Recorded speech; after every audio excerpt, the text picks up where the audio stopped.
Hello, good afternoon, everybody. I'm Andrea Lorenzini, transport engineer at MEMIX, and I'm delighted to welcome you to this webinar. This is the third webinar of the SMARTA project organized in this autumn, and it's titled, How Can Rural Shell Services Be Integrated with Conventional Public Transport? So, as I just said to you, we organized a set of webinars with different topics in October and November. And this is a slide just to say that the recording of the previous two webinars are available on the SMARTA website. So in case you missed it, I invite you to have a look at them because we have very interesting discussion. And in this webinar, we are aiming to discuss with the expert and practitioner how can shared mobility services be integrated with the standard public transport in rural areas. To give you a brief introduction about the agenda of the event, we will start with an introduction by Brendan Finn, that is independent consultant expert in public transport and working at MEMIX, coordinating the SMARTA project. And then we got two relevant presentation or site experience, one from Kasper Dan McKizenek that we shared the Nabogo experience in Denmark. Kasper is an environmental planner, co-founder at the Nabogo. And the second one about the shared mobility agency in Elba Island, presented by George Ambrosino, that is the technical director and managing director of MEMIX. So no few further words for me. I would like to immediately leave the floor to Brendan, that will give to you an overview about this topic.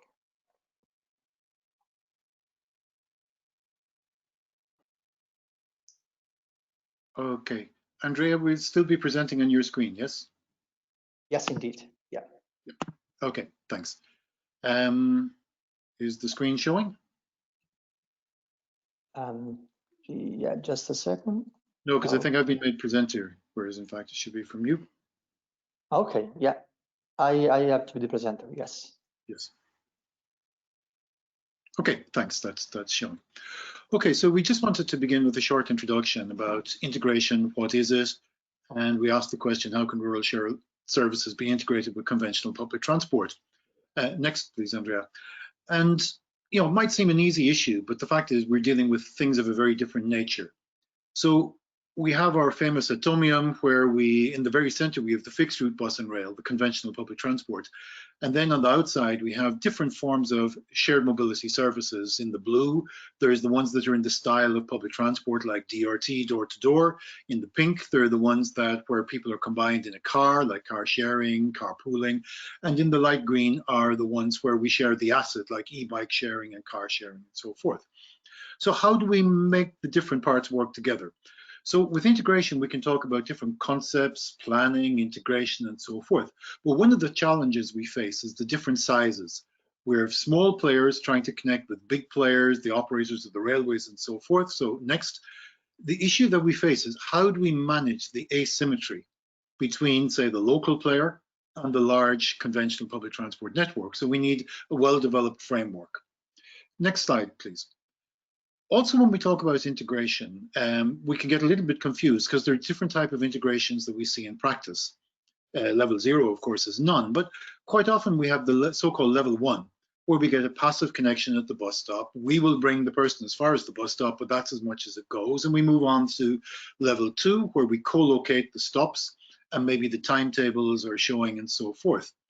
The one in which I think a lot of us are working now are the level 3, where we get a simple coordination managing the service and also particularly the information, the real-time passenger information. So we get maybe interoperability and a very light integration. We can go a step further, and I think some of the SMARTA and SMARTA 2 sites are doing this, where we start to get connection management. So that means that we are actively trying to make sure that the local service and the public transport connect with each other, that people make their connections on time. We may have agreements with the operators, we may use the different vehicle tracking, and we have procedures to deal with cases where maybe a connection is not made. And then what we're not yet seeing very much is to go to level 5, where we have full integration, where the rural mobility services are fully integrated at the operational layer, And then a layer beyond that is where they're fully integrated also at the customer service layer, like integrated payment and so on and so forth. Next slide, please. Okay, so the different layers, what we might consider is two main situations. One is where the green line there is showing the route with stops along the way, which may be either rural areas or in villages. And we have the yellow service areas for the different mobility services, so we connect at the bus stops. And the little diagram at the bottom is maybe more advanced, like we saw in Groningen-Drenthe last week, where we actually have a mobility hub. There is a specific point which has been developed to facilitate the integration. And all of these require many, many levels. We need to sort out the organization, the planning, the business model, the service schemes, the commercial aspects, and a particular one is the responsibilities. Who is responsible for the actions and who is responsible to the customer? And we find that we can work at the physical layer, where do we put physical things like stops, but also at the digital layer. And in the background, we have the ICT enablers, the real-time information, the tracking, and so forth. Next, please, Andrea. Next slide. And looking at it more on the physical side, we have the stops, the timetables, the real-time displays. Next, we have the payment systems. We might have e-bike sharing and use the same card for paying for both. Next, and then we have to manage the service, coordination, the physical shelters, stops, meeting points, deal with accessibility, and we may go a bit beyond that and have apps and commercial. These will usually require some kind of a commercial contract. So we're getting more and more complex as we go along through this diagram. Not everybody is doing all of these, but we still see a lot of them within our SMARTA and SMARTA2 and good practice site networks. And in the 14 sites that we've been working with, just to remind anybody who's new to this, the ones in yellow are the SMARTA sites in Kilkenny, Germany, France, and Italy. The ones in blue are from our colleagues in SMARTA2 in Portugal, Austria, Romania, and Greece. And then in the yellow, in the green, we have some other colleagues, mainly from Mamba project, but also others from Denmark, Latvia, Poland, Netherlands, and Spain. So it's good coverage of Europe. And in each of these, we are seeing the management of and connections between the conventional public transport and some aspect of shared mobility services. So next slide, please, Andrea. That just gives us a little bit of context. So in today's event, what we want to do is to discuss, I suppose, two main strands. One is what is integration and the different levels of it and how it works. And the second part then is dealing with the users and the stakeholders, is how do we actually make the relationships with the operators, with the customers, with local governments, and so forth. So with that done, I think I'll just pass over to the next speaker, and that gives us a context for today. Thank you.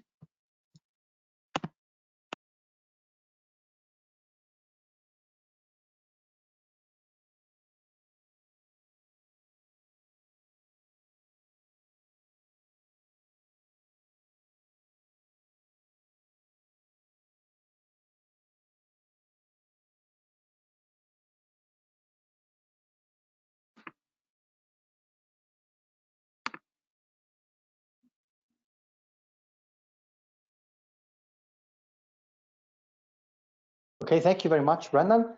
And we can pass to the first intervention that we have for today. It's from Casper. Casper is an environmental planner with 12 years of experience as an advisor for the public sector and local green transition initiative, especially with transportation. And 3 years ago, he co-founded the Nabogo platform. So before to pass to Casper's presentation, I can keep the rights of this for just showing you a video that Casper kindly shared with us. So let's start with that, and after we have the presentation of Casper.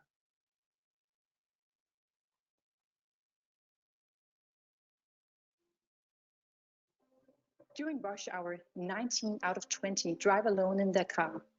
At the same time, public transport, which has the potential to solve the problems, is economically challenged by less use, especially in the countryside where the buses run less frequently. How do we stop this negative spiral? Peer-to-peer ride-sharing is part of the solution. We want to include private cars in the public transport system, and that's why we developed the NeighborGo platform, which creates matches between people going the same way. But it's more than that, because in the same platform, users can see all options with public transport. This way, they can find the best itinerary with only one search, for example, a lift with NeighborGo out in the morning and a bus home in the afternoon. To make ride-sharing an easy choice, we created digital meeting points, which enables you to make a rideshare appointment with just a few clicks. An example is the village Smidstrupskærup, which originally had 4 daily departures by bus towards the nearby city of Vejle. After we launched NeighborGo, citizens of this village now has the opportunity to get a lift to several big cities in Denmark on a daily basis.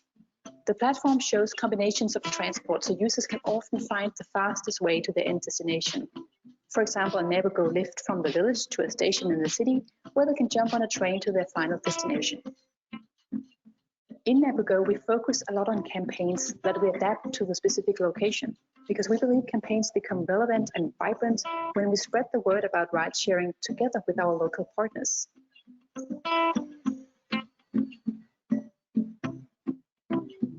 People are embracing ride sharing, and we look forward to continue to work with partners and to engage users in Denmark and in Europe.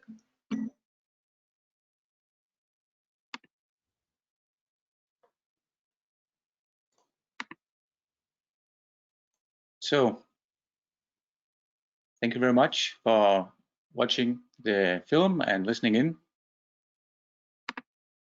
I'm now sharing my screen, and I believe it's now on. Yeah, you can put in full screen. Great. Yeah. Okay, perfect. So, NeighborGo is about integrating carpooling with public transportation, as also mentioned in the movie. A very short overview of NeighborGo. Our ambition is to create better mobility in rural areas, and at the same time reduce urban congestion by supplementing and strengthening public transportation. We were founded back in 2017, and we're currently on the market in Denmark and Sweden, and also on our way in a number of other Northern European countries. So the core at NeighborGo is a peer-to-peer rideshare or carpooling functionality, which is tailored to create more critical mass, especially from rural areas, which we use these digital meeting points for, which means that the rides that are put on the platform actually more work as small buses. There's an automatic payment on the platform also, so payments between users are at a fixed rate of about 10 euro cents per kilometer. And then, of course, we have this integration with the public transportation authorities. Our business model is a little bit unique since we have from the outstart entered into collaborations with municipalities and PTAs, so they are our customers, and together with them we adjust the platform locally with the meeting places hubs and do the integration with public transport either nationally or regionally. And at the same time, these type of collaborations and this business model means that we have no fees for the users on the platform, and we can market the service as part of the public transportation as just another service like flex taxi or buses. A key part of what we do is to work with behavioral change in the rural districts. Most people do use their car and they ride alone today. So a lot of our work is actually in the field implementing NeighborGo in collaboration with villages and the places they go to, so educational institutions and companies which are usually located in cities or towns.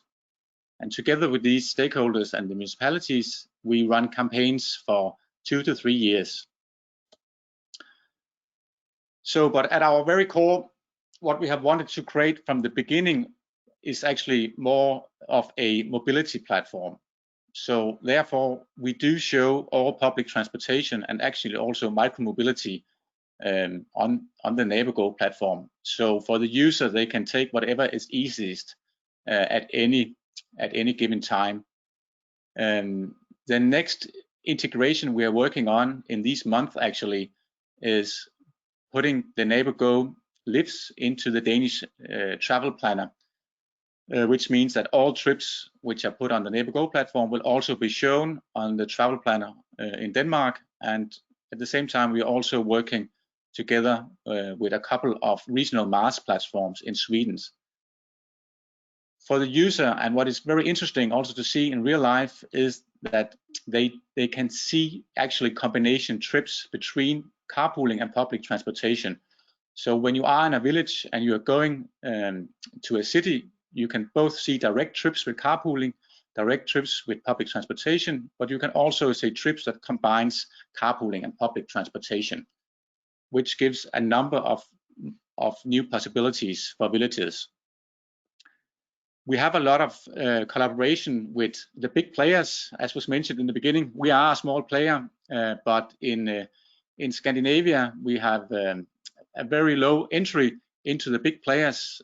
So in a short amount of time, we have been able to make formal agreements with some of the big players in our areas, including 4 of the public transportation authorities in Denmark, 1 in Sweden, and also a player like Arriva, which also runs trains in Denmark.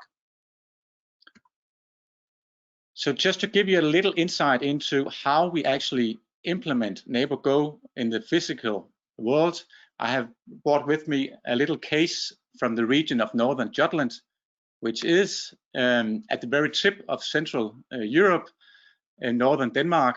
In the news right now, they also have mink farms. It's a rural area. If you look at the map on the right side, that is the public transportation network of Northern Jutland, which is today comprised of a main network, which is regional buses and a train line running north through south. The problem, of course, the challenge, of course, for an area like this one is that there's a lot of white spots on this map. It's I would say a densely populated rural district. So of course people also live in all these areas that are not covered. So by integrating NeighborGo as part of the public transportation offering, one of our main goals is to create availability for these people to the main network. And this main map I have shown here is actually some of the routes that we have created by real people who live in the villages, who take daily commutes into a center town called Hjørring, where the regional hospital is located, and some of the educational institutions. So all these daily rides actually provides access to Hjørring, which has a direct train line into the city of Aalborg down south, which has about 200,000 people. And this is shown here in the next slide, I think, if I can, there we go. In the next slide here, where the map is widened a little bit, it's shown how these local ecosystems of local commutes feed in to the train line which runs from north to south into the city. Of course, at the same time, many cars also run directly from the rural districts into the city of Aalborg, and we are fully in line that that's of course also a good way of creating mobility for people.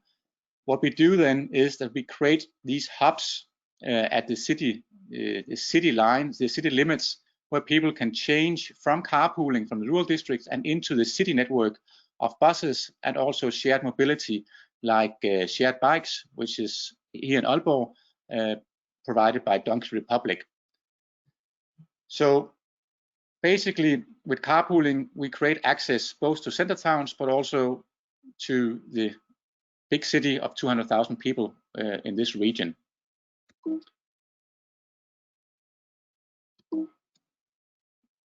Seems to have a little issue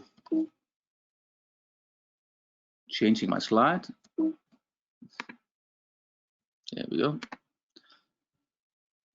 So this is an example of how we are marketing NeighborGo and public transportation in one. So this is a campaign that has run in August and September of this year, and has been on billboards on all the rail stations and in the cityscape of Northern Jutland. So basically, I'm aware this is in Danish, but basically it reads, "We travel together with bus, train, and car."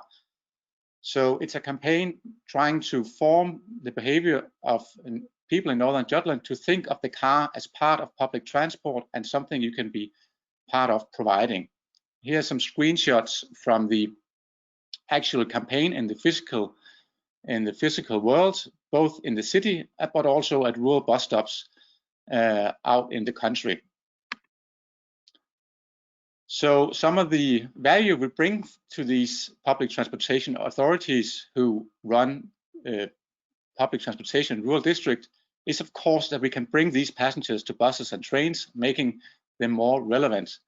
And we can also convert some of the most expensive mobility offerings to carpooling. One of the rideshare offerings that are already in place is Flex Taxi, which is basically a subsidized taxi service which can pick up more than one people along the way. If you look at the chart to the right, you see the light green is the volume of passengers in Northern Jutland, and the dark green is the volume of costs in Northern Jutland. So about 32% of the costs for public transportation goes to cover 4% of the volume, which is covered by Flex Taxi. So of course, if some of this volume can be transferred into carpooling, it's a huge amount of savings. In the case of Northern Jutland, about 5 million euros yearly, if just 10% of this usage can be transferred. So I promised to talk a little bit on marketing, and so this is how we actually reach our audience, our customers, together with the municipalities. We reach out to local workplaces, to local businesses, and local councils in villages, and together with them, we form marketing campaigns which are local and relevant and are put out in local Facebook. Casper, sorry to interrupt. You have just 2 further minutes. Yes, that's perfect. Perfect. And we use all the channels of communication that these organizations have to reach the people who move about in everyday life. This is an example of how the various types of marketing materials are put out for the end users. And also here you see in the right hand side a little screen of the type of mobility a new business park have reached in the outskirts of Copenhagen in this instance. This is one of my absolute last slides, just saying that when we're talking about carpooling, we're talking about real people who put their resources into the pool. And what we have experienced in Denmark and Sweden is that there's an enormous interest in being part of a movement that creates mobility in areas where it's very difficult to live without 2 or 3 cars per household. This is our Danish team of implementation and support. So for now, all support on our own platform is done by our support team, and all these people here are out in the field working with villages whenever we can. So thank you very much for listening in, and I'm happy to answer questions when we reach the panel discussion. Thank you. Thank you very much, Casper, for this really interesting presentation, and thanks also for sticking into the point about integrating the ride-sharing app into public transport. Very, very interesting. Thanks. And we can move quickly to the other presentation about the shared use mobility agency in Elba Island from Giorgio. Giorgio is the managing director of Memex with more than 40 years of experience in ICT applied to urban and rural transportation. So, Giorgio, you can activate your camera and start the presentation. In the meantime, just a reminder for our audience, there is also the possibility to ask questions to our speakers and then to the panelists using the specific question button that you find on the GoToWebinar. So don't forget to ask your question. So Giorgio, the floor is yours. Is going? Yes. Is now going? Yeah. Yeah. Thank you. Thank you for all. Sorry for I am not very used to it. Thank you very much all that I will present the realization of shared use mobility agency in Israel. First of all, I would like to give you some detail on Civitas Destination Project. That is a project developing a sustainable mobility service and solution in 6 islands that they do laboratory that these islands are Cipro with Limassol, Creta with Retimo, Madeira with Funchal, Malta with La Valletta and Elba, all the islands. Civitas Destination developed more than 80 major and innovative solutions from the mobility demand management to share the mobility service, including that the shared ride agency. As you can see here in this slide, Elba Island is the third island in Italy, but is very small, with low density and with many problems related to the mobility of residents all the season, and problems related to the high level of tourists, clearly with the data of last year before the COVID-19. Then the target is to increase the mobility accessibility for the resident and to reduce the use of the car when the tourists stay in the islands. That this all push to implement the concept of the shared mobility agency in Isola d'Elba. That the shared mobility agency in Isola d'Elba, as I told, was pushed and was supported in the realization by the local authority of Elba, mainly the Elba municipality, that wanted to answer it to the dispersed and the needs of residents and the needs of tourists that are not covered by the public transport. You know that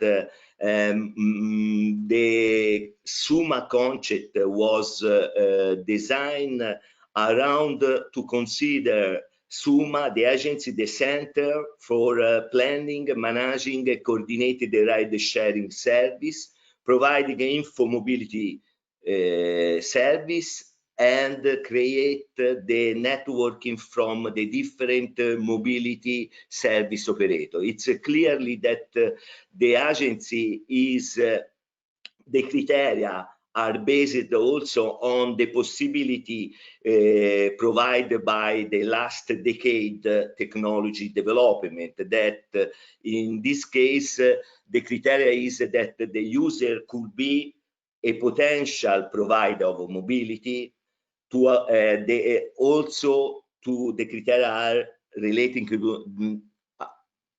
the networking among the transport operator, and clearly to have the possibility to share the service through we call notice board, then I will show you in the next slide. It's clearly for the backbone of the agency is the organization and the IT platform. I will show you some slide with the main components. I go a little fast for the timing constraint. First of all, the architecture. That you know, the architecture is the main is realized around the IT platform, around the unique data layer, collecting integrated data related to different actors, to different mobility service and Elba that are active in Elba Island. There is three main aspects. The first, the platform works at the level of three interrelated levels. This is the mobility service and PT service integration, ride sharing service, and I said the info mobility transit data management. The agency was designed for providing B2C and B2B service, allowing the coordination, interaction of the different mobility stakeholders and operators acting in Elba. Third one is that the agency can be easily adapted to a wide range of transport service, territorial context, and background condition. you know that this concept could be not only limited to mobility service, but potentially can be enlarged to a wider range of other service. First of all, for the tourist service. You know, as I told you, there are many three main components. The first is the networking, the operators, that the different operator could use the service of the agency for the exposition of the situation of its offer or situation by through the app or the web window. You know that, for example, we could show in the specific park the situation of parking lots, if how many lots are free and so on. And clearly for other service, the agency allow to link the portal of a specific transport operator, for example, for booking or booking a car or a parking slot. It's clearly for this very important are the commercial agreement that should be defined among the agency and to the service operator, and especially define the KPI for the exposition of the service. Second, and I told you that there is the notice board scenario, that the notice board is the function that to connect the people that can offer a lift and people that can ask a lift.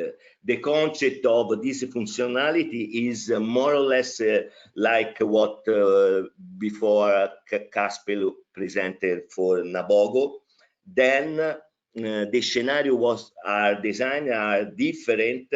In this case, you know that two people or more than two people could agree to have a common call for the taxi and join the expenditure of the taxi. It's clearly that there is a different functionality, first of all, for the certification of the driver and the passenger. And this service, with the difference of the other service offer, is clearly under the subscription of the user. Another component is the info mobility. I don't want to go in details, but from the multimodal trip planner to the PT service information that could be static or could be in real time. It's clearly that depending of the situation, of the context of the system, if there is not the possibility to phasing the real-time information of the public transport service, there is the link to the system of the public transport operator. You know that this is the Suma app, that the main functionality are, as you can see, that especially there is the service, as I explained before, notice board and share the service. There is also the functionality of user feedback that could be for evaluating the service, and the possibilities to also evaluate the hypothesis of the service. But you know that you see also the public transport line information, bus stop information. What happened? That this is what was asked to me, that it's clearly for the implementation of the agency there are different scenarios. First of all, you know that the municipality in Elba, the municipality is the owner of the IT platform, and at this stage that we call stage A is also the entity that manage day by day the agency with the specific dedicated resource of the municipality. It's clearly that the discussion is to move from the A situation to the B situation, where the local administration or the municipality remain owner of the platform, but the management is totally in charge of another entity, another company that could be in-house company or to be chosen by service contract or procurement. There are Sorry, Giorgio, 2 minutes left. Sorry. Yes, sorry. Okay, thank you. No problem. There are two other possibilities. That the D1, for example, is the municipality make a procurement for the realization of the platform, but also for the managing the platform. That I make some consideration about the agency. First of all, that in ELBA the discussion is also the agency should be considered in the SAMP development. The second is needed a close cooperation among municipality, PT operator, and mobility service. It's clearly to all the services are considered and planned as complementary and integrating the PT service scheme. There is also to define, as I told before, the rule of the local authority, especially at the beginning in the agency design and the specification, clearly taking into account the demand segmentation. You know that also there is the agency should be defined with respect the different characteristics of the area and the existing PT service.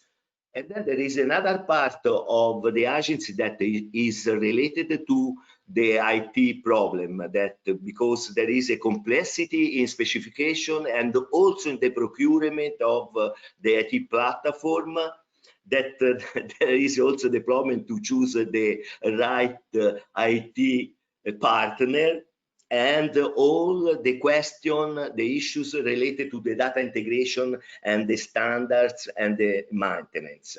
You know, as I told before, there is also the partnership in terms of collaboration, private or public actor. For the business model, you know that from one side, here you see on the left, the hypothesis of revenue, the cost, and also the performance metrics, you know, the number of registered users.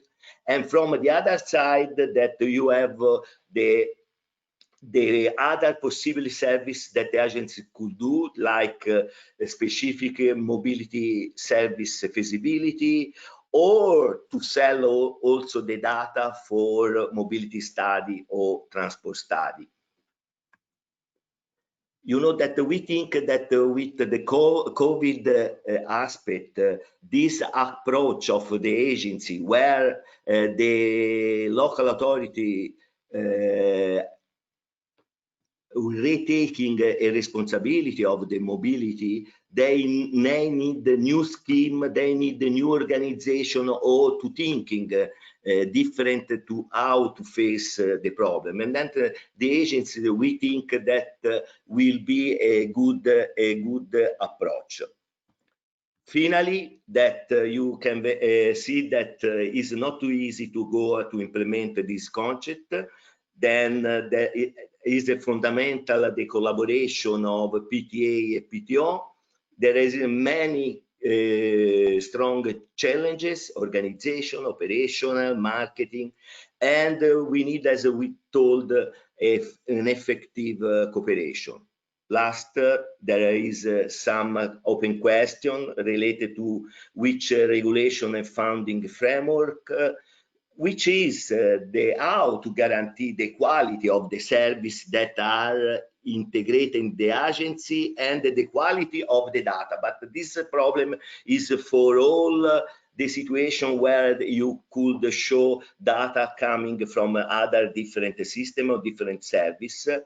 Then which rule the agency in not in the operation, but in the planning phase or in decision-taking phase, could be that to scale this concept to scale up to, for example, to mobility observatory, and as I told you, that which are the constrained opportunities.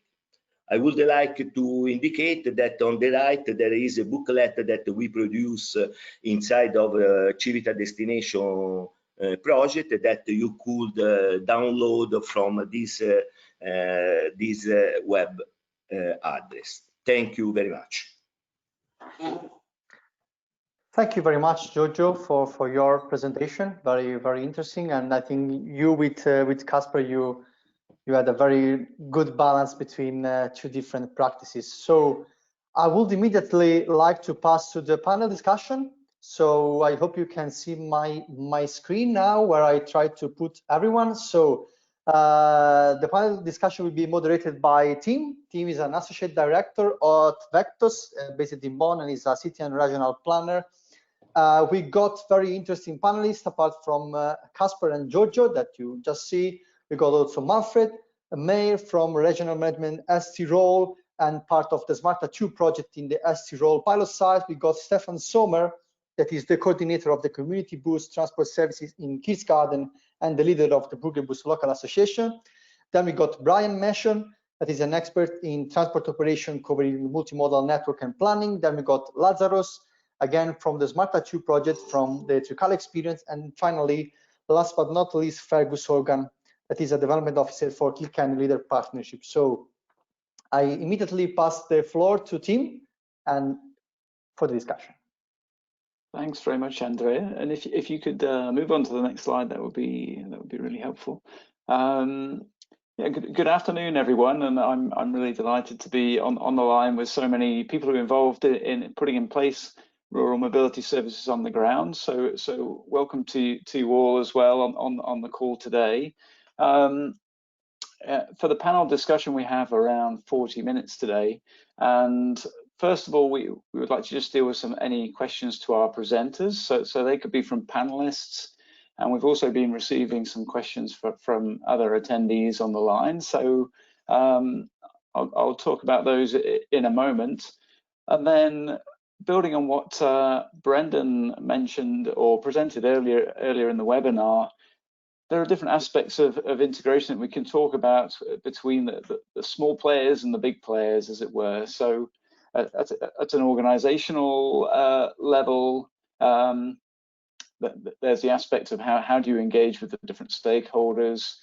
Are you undertaking joint mobility planning with the public transport operators, for example? There's issues around the physical integration of services, aspects of service planning, integrating timetables and trying to ensure that different mobility services match up in that operational perspective. And then we have aspects of promotion and marketing of services as well jointly. So perhaps we'll have the opportunity this afternoon to touch on these different themes. In terms of questions from attendees, I'd like to deal with those first, and then maybe we can come back to any questions from the panelists for the different presenters. So first of all, there were some questions for Casper around the level of success of Navigo, so I'll deal with that. And then there were some questions for Giorgio in relation to institutional barriers and integrating data. And perhaps we can come back to that more in relation to the discussion on organizational aspects with rural mobility. So first of all, for Casper, a question has come in. There was interest there in terms of the ride-sharing app you presented to understand, give an impression of the number of trips done, and also if you understand how many of those link to actually linked to PT services. You mentioned that you're sort of advertising bringing passengers to buses and trains. That's an aim. So just whether you have any information on that. First of all, was the question? Yeah, sure. Yeah. Well, Navigo has been marketed since September last year, 2019. So I'd say during the first half year of normal operation from September to March, we gained about 5,000 active users, and about 1,000 of those have what we call a commuter profile, meaning that they daily put out their rides or they daily ask for rides. it's about 50-50 actually, providing a fairly good match. We have seen that about 30% of the rides that are put out on our platform connect with public transportation. So when these trips, the 30% of the trips are searched, they actually connect with a train or bus onward. And we can also see that some users, maybe 10%, use the combined offering via the clicks that we get on the platform. So we are, I'd say, starting a journey with users. But I think the most interesting about our numbers is probably that the majority of the rides are coming in from rural districts. So we have this focus of actually putting out mobility in thinly populated areas where there are only a few alternatives. Thanks very much, Casper. And certainly 30% of trips linking to PT sounds like a really good, to public transport sounds like a really good level. So that's thanks very much for your answer on that one. We did also receive the question on data integration. I'd like to come back to that a little later. First of all, did any, before we move on to those particular themes I mentioned, did any of the panelists have a question for one of the presenters? Okay, no problem. We can move on first of all then to some of my questions for you, and then maybe we'll come back to questions from the panelists for each other shortly. So first of all, I'd like to address a question to Stefan from Stroma. Hi, Stefan. Hi. I had the pleasure to visit the Black Forest a few weeks ago, actually. So I think I know the area where you're operating the community bus services. I understand you're operating 4 lines that meet from a railway station that connects into also into the city of Freiburg. So in some ways that sounds like a really good setup. You're already connecting to a railway station with your services. So I have a question of 2 parts. First of all, what level of engagement have you had in the past with the public transport agencies and operators in order to achieve this? And looking into the future in terms of your services, do you have any particular further integration aims that you would like to pursue? What additional aspects of integration could be improved, do you think? Yeah, I'll start with the second question. We would like to do the same as Nabogo, yeah, in Denmark.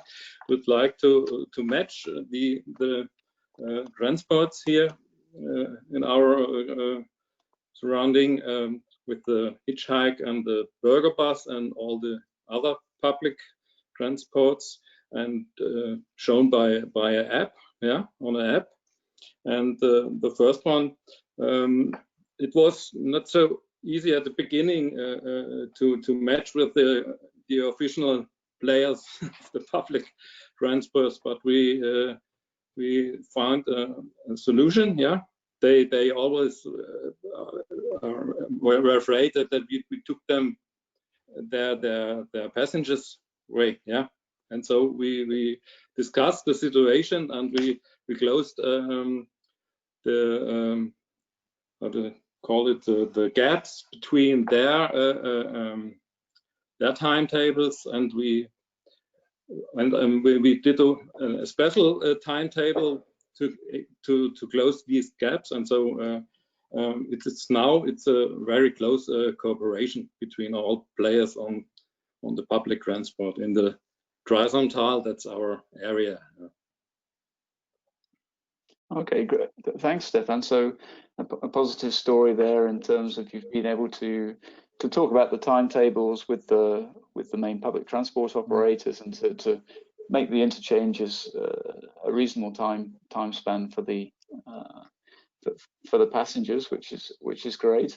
And now you're looking towards greater integration, also with ride sharing and in terms of the information services as well. Just to for journey planners and these types of platforms. Okay, thanks, Stefan. It's it's useful to understand where there have been challenges and where you've been able to overcome those. So that's great. And I'd also like to put a similar question to Fergus, who's from Kilkenny Ring-a-Link. Hi, Fergus. You're also in the business of operating community bus lines as and demand responsive transit routes. I've always been impressed with the Ring-a-Link services that you have a great deal of community involvement. You have community representatives from each of the areas served, involved in planning the services and managing the services, which sounds good. How does it work from your Ring-a-Link in terms of engaging with those public transport operators at a higher level with the Transport Authority in Ireland and at the county level? Oh, I'm sorry, we can't hear you at the moment. I think you must be on mute. Fergus, sorry, you're on mute. I'm sorry.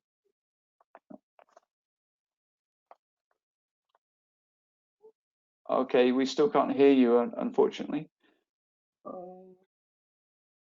Oh, yes, I think we can hear you now. We good? Yeah. Sorry about that. Yeah, thanks, Fergus. Yeah. So I'm actually with Kilkenny Leader Partnership.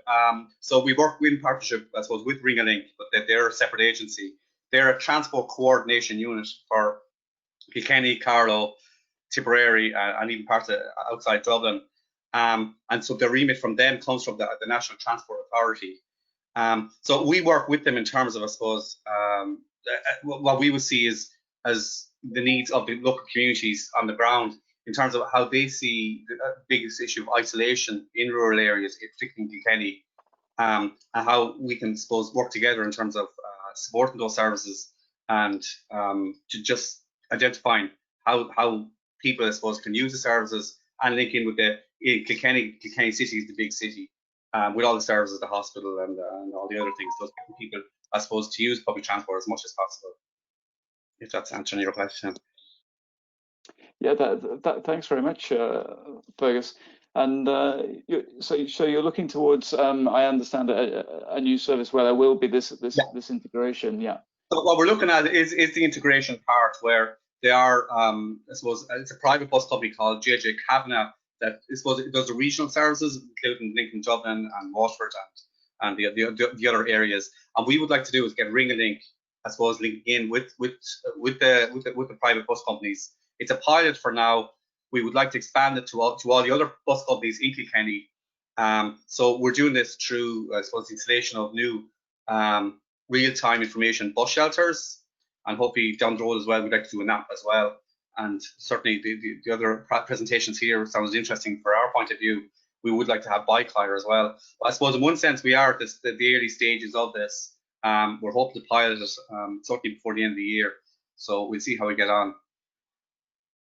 Okay, yeah, thanks very much, Fergus, on that. And just in relation to the private bus operators, has it been easy to engage with them? Have you found that they're willing to talk? And to be honest, I would say no. We've ran a number of conferences and stuff like that, so we've built some relationships, but there is, I suppose, a wariness of it. We're not a transport company ourselves, you see, so I suppose the relationship is kind of strange. So we have the Ring-a-Link, which we worked with for many years and got established back 15, 20 years ago. But we do have some relations here. So the idea is that we do get all the other bus companies. It is important, I suppose, that all the companies are part of this. And if the pilot works out, we hope to expand on that. Okay, great. And perhaps some of our other panelists can give some tips on what levers they found in order to engage with other, bring the other bus operators on board into the discussion. So I think as well, I suppose for them that it's a lot of the bus companies that they're just their tunnel vision.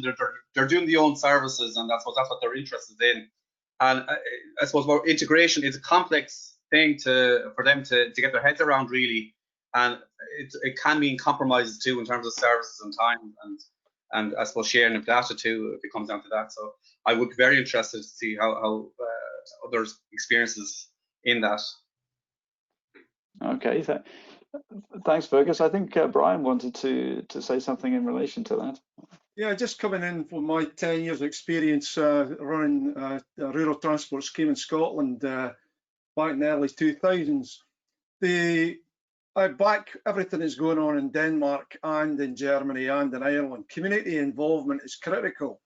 And what we did was set up user groups for each of the glens or the valleys that you would have in Europe. And we met with the stakeholders, local authorities and the operators, bus operators, taxi operators, local government, and set up travel clubs to actually look at the demands for each area. And then we also set up a virtual agency, which is the farms concept that Giorgio and I and Brendan worked on way back in the early 2000s, to actually look at having a framework to collect the data from all these stakeholders, feed it back from the community to the stakeholders, and from the stakeholders involved in the community, design the services. Basically what you're doing in Denmark and in Germany. And then by identifying the met demands and resources, we can maximize the use of existing resources to meet the known demands, but then look at what kind of demands that could be met by car sharing. And the one thing that brought everything together was trust. We need to get the communities involved to trust the whole process. And we need to get the process from the operators to trust the communities and the local authorities. And it takes time. We have the technology, we've got the resources. It's just how do we break the barriers to change? Everybody has to give a little for everybody to gain a lot. And that was my experience. And the easy bit is the technology. It's the difficult part. It's and we've all done a little piece of this jigsaw within the Smarta and Smarta 2. It's how we can bring all this to say, look, this is what can be done. But unless you involve the communities and everybody and design a multi-stakeholder business model to support that, it doesn't go anywhere, because you're only as strong as the weakest link. Thanks, Brian. I saw a lot of nodding heads around the around the virtual room here, so I think there's a lot of agreement there. And I used to have black hair. Yeah. Sorry, Casper, did you want to say something in relation to that? Yeah, of course. I fully recognize the picture that Brian is painting from Scotland, I'd say I think we struck maybe also some luck here in Denmark, since some of the public transportation authorities have been evolving over the last 3-4 years, actually officially now changing their names from public transportation authorities into mobility authorities. So some of them, by far not all of them, but some of them, like the one I presented in Northern Jutland, as they say, they are not there to provide buses and trains for people. They are there to provide mobility. And once they have said that, they are open for collaboration also with small stakeholders who have real content which can provide mobility. Of course, they are still they invest a lot in their main network. So of course, it's important also that a stakeholder like us are capable of thinking holistically around the full mobility need of people. But I think the openness, you can say from the top-down side, is quite advanced, at least in some, especially in the rural districts of both Denmark and Sweden where we operate. And it's due to the fact that they also only have a market share of 5% of transportation. So they are going towards zero. So if this protection continues, there is no public transportation left. It's only private cars. So it's also this very common thing, I think, in rural districts all over Europe. That if you want a change, you need to think innovative, and you need to think new, and you need to act within communities rather than think in silo organizations who have all kinds of different paths. Yeah. Thanks very much. A very strong message on the state of rural mobility, but how bringing all the stakeholders together, including the PT operators who are struggling in these areas, is really important. And thanks for those comments. I'd like to move the conversation on into relation to the physical integration of services as well. And we have Manfred on the line from East Tyrol area. I believe that Manfred, you've been involved in introducing car sharing systems as well. So moving away from the focus on bus services from the last couple of panelists. It's interesting to know from that perspective. Obviously, the siting of the shared cars is really important, and possibly in relation to creating mobility hubs as well around the public transport stops as well. What's been your experience there in terms of finding suitable locations for car sharing and your perspective? Thanks.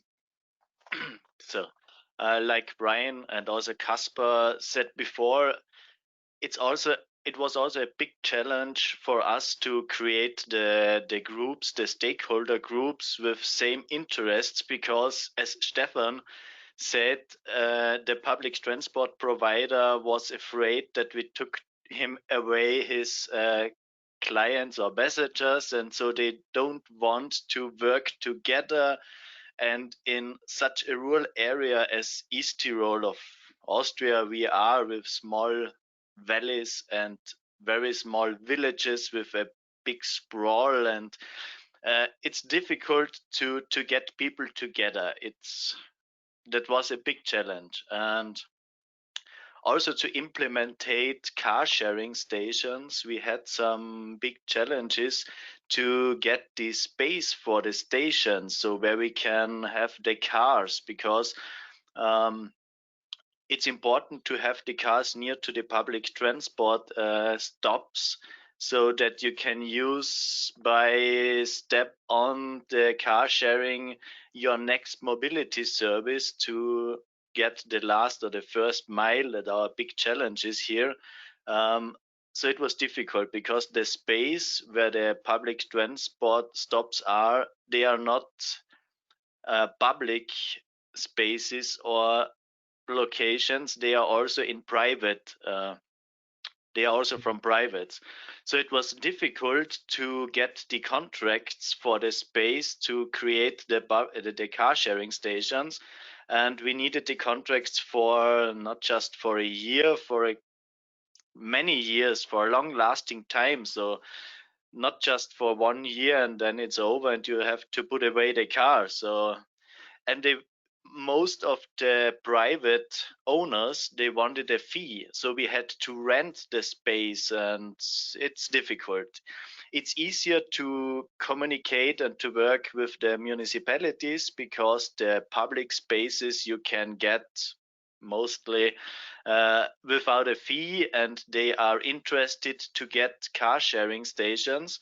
But it's a long-lasting process, because the municipalities has to involve the residents in their decisions, what they do with the public space. So you need time.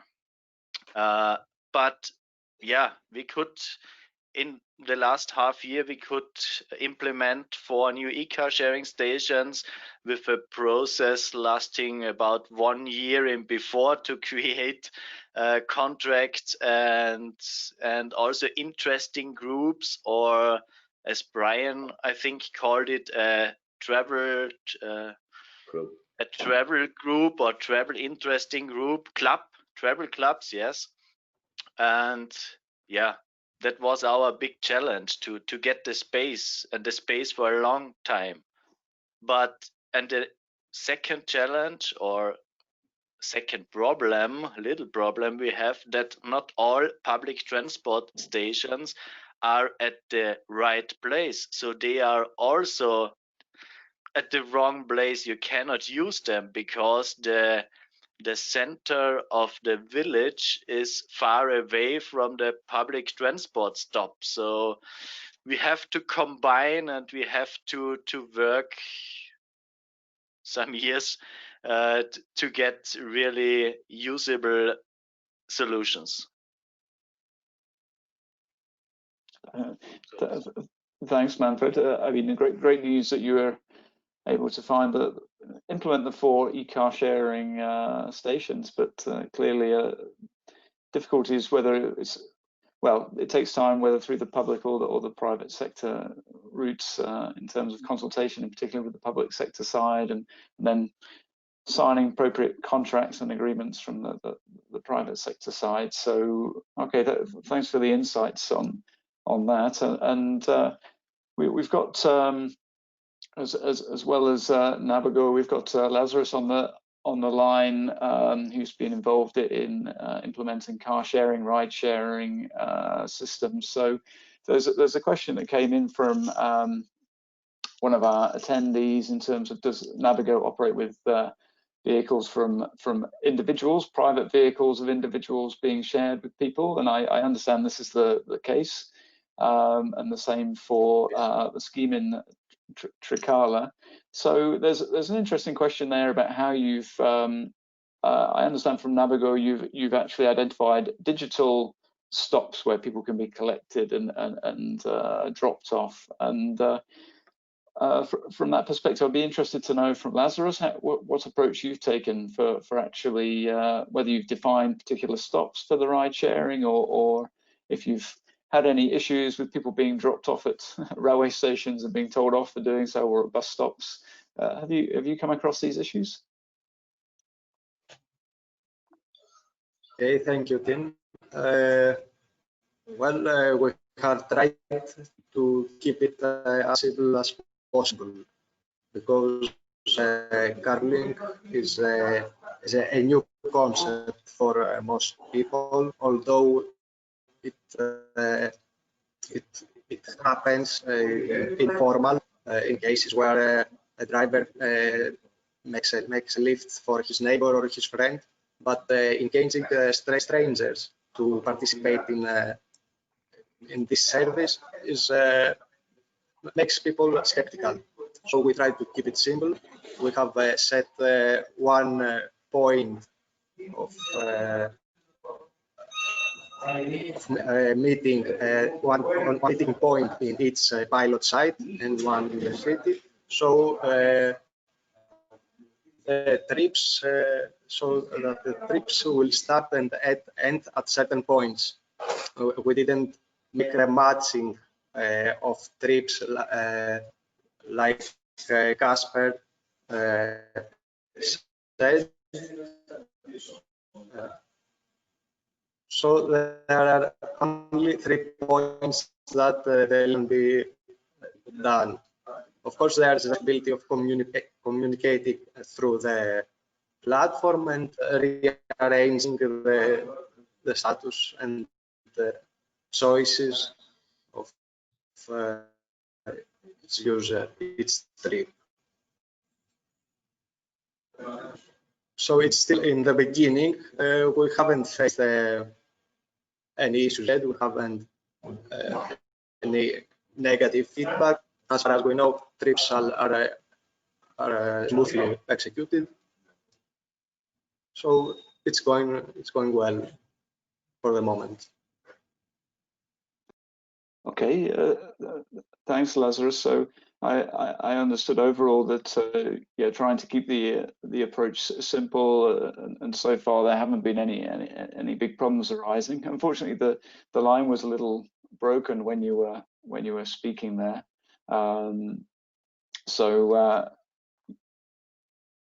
Okay, but thanks for that. There've been several questions coming around in relation to the Giorgio's presentation on the on the Elba experience, and I think it also relates to Navigo in terms of data integration and whether people are willing to share their data, and what steps were necessary in order to get past that as a barrier. Could Giorgio first answer to that question? Okay. Oh, I can't hear you. Sorry. Yeah, Sorry. you're there now. Sorry, Yeah, because I had the problem and now as a pair. If I understood the question, because I was managing to upload the audio, you made the problem related to the engagement, the other operator for collaboration integration, and is right? I understood your question. Yeah, there are just to clarify two questions. Firstly, there's a question about, is the agency actually working? Yeah. First of all, and then there's a question about how were people willing to share their data in order to I agree to answer to you. First of all, the agency, you know, that was impacted by COVID-19, that all the infrastructure and all the functionality was realized. Not easy to work with IT provider, that I already underlined, that with the technology is very easy to think to arrive to manage the technology as black box, but the problem is the realization. But was complex project that the agency was launched in experimental way and will be active for next February, that we hope that also to open to the new tourist season or resident. This is the first. The second, if I understood, is easy to work with mobility service operator. I make an example that you know that if you go to Elba, but another touristic place in the summer, there are many parking on the field, you know, because the people allow to park in their country the car. That you know that this kind of temporary mobility service provider, they very happy to enter in the agent and to show how many parking lot they have, and they could also update during the day the number of free lot. Different is to work with public transport operator, that at the beginning the agency, the municipality of Portoferraio think to appoint the public transport operator as the managing of the agency, but as Brian said, and the public transport operator is more interested in standard service and doesn't want to collaborate for other no conventional transport service. From the point of view of the data, it's clearly more functionalities you provide in your app, more simplicity you allow to user, more complex is the managing of the data, the integration of the data, because you need for every data provider to have to check, to verify the quality of the data and reliability of the service. That this means when you made the agreement, the commercial agreement for taking the data and to expose this data in the agency, you should have also agree the certification procedure of this data, because it's clearly if the source of the data are not of quality, you when you manage to integrate in your system, you show you could have a negative impact for the specific functionality. I don't know if I answered to your question.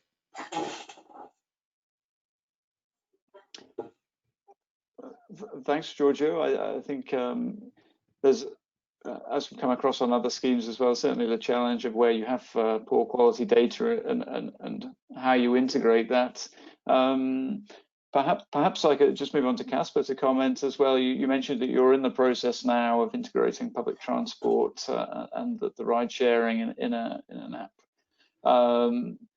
Have you had similar experiences with data quality issues, or is that have you found that it's generally been good quality? Generally, it has been quite easy to do integrations. The first integration we did, actually prior to our initial launch, was to take the publicly available API from the Danish public transportation. So here, there's a national travel planner covering Denmark, which is run by the PTAs. There's about 8 PTAs here who jointly own the national travel planner. So that's available. What we are doing right now is then to push our data into the national travel planner, so our prices and our trips can be shown to the about 4 million daily users of the national travel planner. And of course, that is a heap of work to do that properly when you started out as a two-man company 3 years ago. So the way we have managed that is actually that our development department is an external company which are used to do these kind of integrations. So in that way, we can work very professionally with what we send and do our own quality assurance before it actually hits the big stakeholder, which is called Reiseplan, the national travel planner. So we have done now our API which is actually an API which can integrate in any travel planner or mass platform, delivering standardized trip information, coordinates on starting points, bus stops, digital meeting place on the way, and where they can do an algorithm that calculates combined trips. So one NeighborGo trip can intersect maybe 4 train lines or bus lines, and all these are, of course, interchange points with the travel planner. And since we have these fixed coordinates, it's easy. It's not easy, but it can be calculated a full itinerary. And that's the current work. So all our core data is now with an API, and the travel planner is now using that to develop our combined trips. We'll use their engine and then put it back on our platform to have a high quality combined trip exposure also to our users. But I'd say it's all fairly straightforward technical issues that just needs close collaborations to come around. Yeah.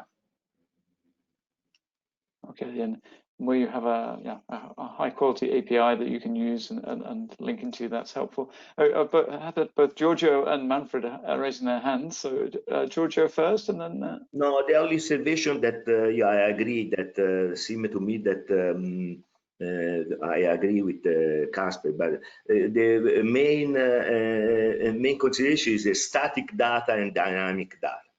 You know that one thing is to integrate the situation, the plan, and the situation. One thing is to have an integration from the not real time but in operation.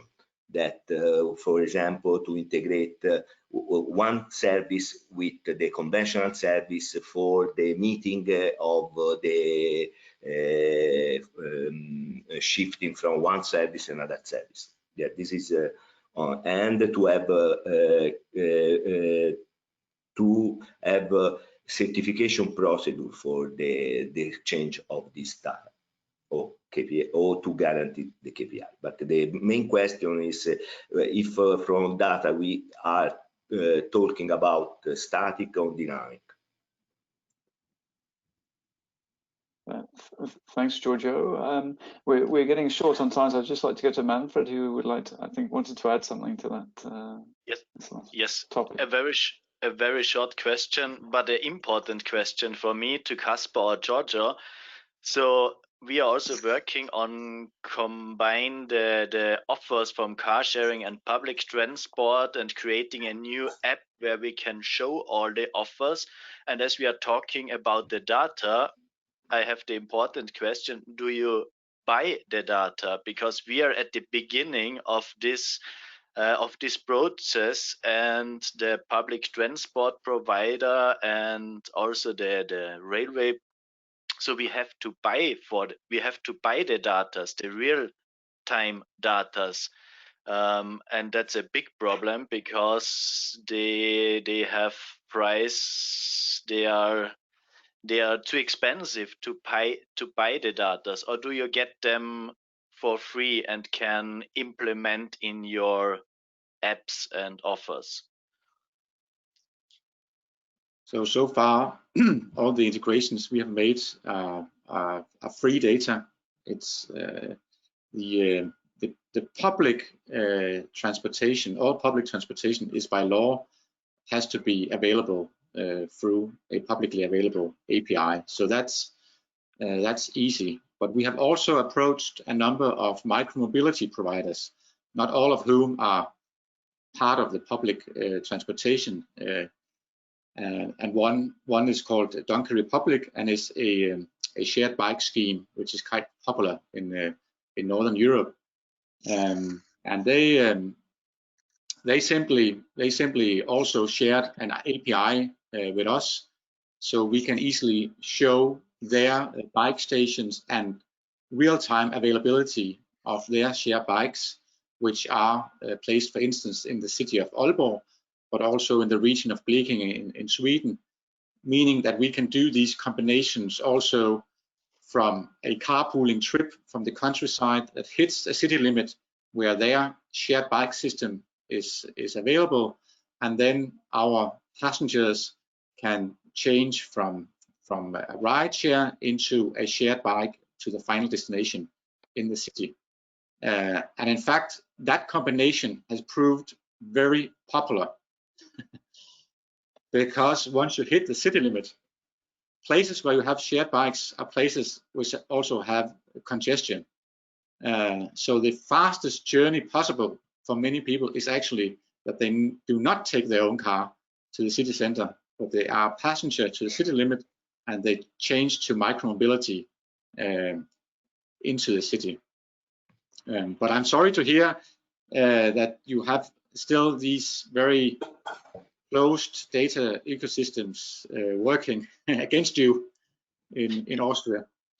The dynamic data we have to buy for the static is not a problem. It's possible to Yes. get, but dynamic data is important to, and a good app you can plan your trip. Thank you. Yes, of course. Yeah. Now, only to add something in Italy, but especially in Toscana, there is a service contract with the different public transport operator. In the service contract, there is the obligation to the transport operator to provide static and dynamic data, because all the transport operator, they have AVM systems that you could link if clearly you are also the authority, local authority, the region, but in general you can link the multimodal trip planner, or you could also link the dynamic data to go through the region structure, or to go directly to the public transport operator. It's clearly, if the municipality ask, the transport operator provide. If I ask as Giorgio Ambrosino, I don't know, I don't think. The problem is that the public transport operator doesn't want to give the data because they doesn't want to be controlled on the real kilometer made with respect the planned kilometer that they should do for comply with the contract service. This is a mechanism for this decision. We decide that in the app of the ELBA agency, if you want the real-time arrival of the bus at the stop, please you link the app of the transport operator. We don't want to go in this at this level. Thanks, Giorgio. Clearly, the data topic is really important. I'm sorry to shut down the discussion. We're getting very much to the end of the time we have available. I see Brian also indicating he'd like to say something. We had a couple of other topics. Unfortunately, we didn't get to integrated finance or payment for modes, and also promotion and marketing. But we're really short on time, and I know that Brendan has been listening to your comments today, and we'll be there with a wrap up. We can see if we've got a moment for Brian to share his final thoughts as well, but I'd like to invite Brendan to come on screen as well.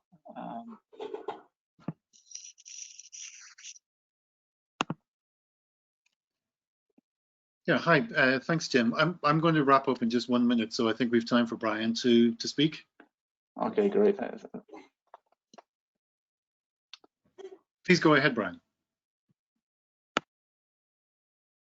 Just to all the sites, if you could share in the savings that the cost of rural transport put onto public transport authorities, do you think if your organisations, particularly in Denmark and well everywhere really in Ireland, just now if you make a saving to the huge costs, you get nothing back to your organisation or the communities.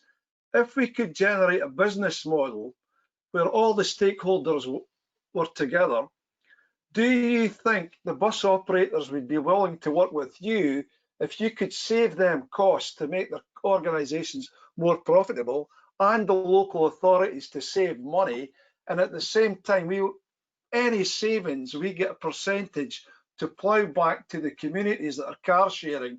Do you think that would make a difference where we would get buy-in from everybody, because it's win-win-win? Because at the moment, probably in Denmark, if you make any savings to the cost of rural transport, you don't get any cut of that. If you could get 10%, it'd be a good business model. But if we, again, going back to Giorgio's comments, the bus companies, of which I used to work for, one of the biggest ones in the UK, we don't want to give up revenue, but we certainly want to give up cost. So if we can work to our strengths, but somehow share the rewards, do you think that's a way forward? Yes, definitely. We are, working on our business model. We are doing contracts with municipalities and the PTAs. So we have a money inflow from them already providing this new mobility. Part of our budget for marketing is actually put out to local communities. Some of the schemes that we have put in place and which are working for us right now is a sponsorship for the local community sports association, or local initiatives which they already do charity rounds to support in the local community. So basically, it's quite simple. What we have done is that we offer about 1,000 euros for the community for the first 100 profiles they put out, and with 100 profiles coming out from a village of 1,000 people, that's a tremendous amount of mobility we have, especially of course in peak hours. So the next phase of that sponsorship is that we then finance each actual carpool. We subsidize that with about 2 euros for every rideshare that they realize in the village. So under that scheme, we have about 100 people locally doing, charity collection at the same time as they are providing new mobility for their own village. So we are sort of trying to create this engagement in a win-win situation. And at the moment, it's something we finance out of our pockets, but we envisage that it could come also from some of the savings you are talking about, Brian. But it could also come from local sponsorships from local businesses who want to support this, and we can then facilitate it. Because obviously, scaling it up, it might also strain our economy if we have to do it. But we do it now just to have a feel of what we can do with this kind of scheme. Yep. Well done.